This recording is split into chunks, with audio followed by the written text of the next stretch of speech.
ang pinagmataas na pagpupuri, pagsalamat ay sa ating pinakamahal na Panginoong Hesus. Double honor and respect to our beloved parents in the Lord.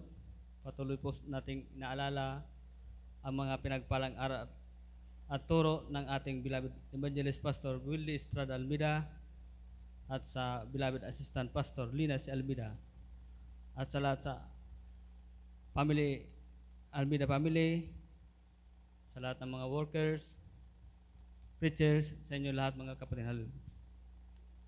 Nagpasalamat po ako sa mahal na Panginoong Hesus na muli po ako maghahay po ng mga dakilang himala sa aming buhay na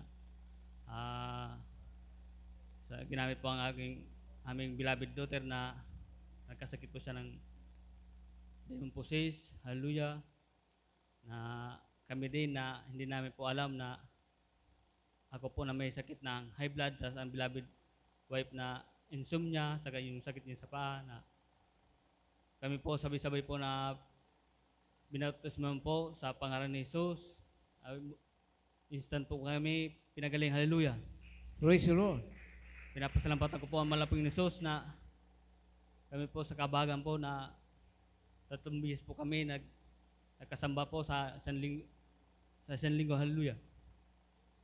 Pinapasalamatan ko po ang mahal na Panginoon Jesus na kami po sa kabagan ng beloved brethren mo sa Lupe na meron na pong hallelujah na Bible study po kahapon na muli po sila pagsamba po, hallelujah, ng mga brethren po doon, hallelujah. Kaya pinapasalamatan ko po sa mahal na Panginoon na muli po sila nang balik na nakasamba po sila na linggo, hallelujah. Kaya pinapasalamatan ko po ang mahal na Panginoon Jesus na sa kalakasang pisikal, higit lahat sa papalang spiritual, hallelujah. Kaya ang lahat ng kapurihan, kapasalamatan sa ating pinakamalaping Jesus po lamang.